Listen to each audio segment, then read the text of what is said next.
চট্টগ্রামের চকবাজারে অনুষ্ঠিত হয়েছে বিএনপির ৩১ দফা কর্মশালা ও প্রতিনিধি সভা। বিএনপির রাষ্ট্র কাঠামো মেরামত কর্মসূচির অংশ হিসেবে নগরীর ১৬ নং ওয়ার্ড বিএনপির উদ্যোগে এ আয়োজন করা হয়।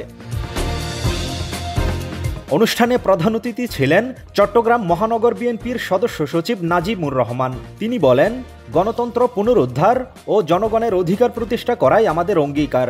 তারুণ্যের অহংকার তারেক রহমান বলেছেন যে রাজনীতির গুণগত পরিবর্তন আনতে হবে। এই গুণগত পরিবর্তনটা কি?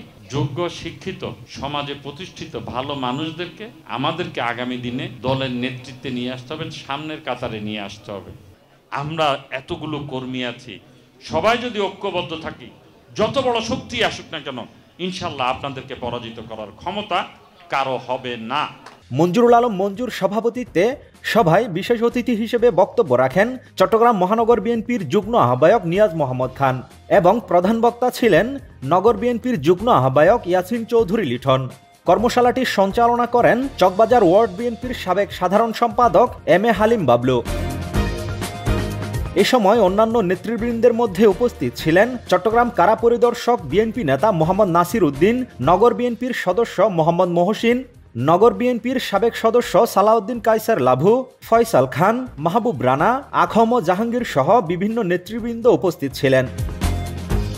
এছাড়াও উপস্থিত ছিলেন নগর বিএনপির বিভিন্ন পর্যায়ের নেতৃবৃন্দ।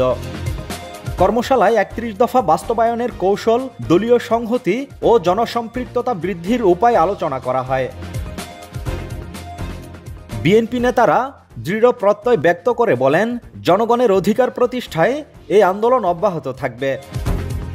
News desk, Chattala 24।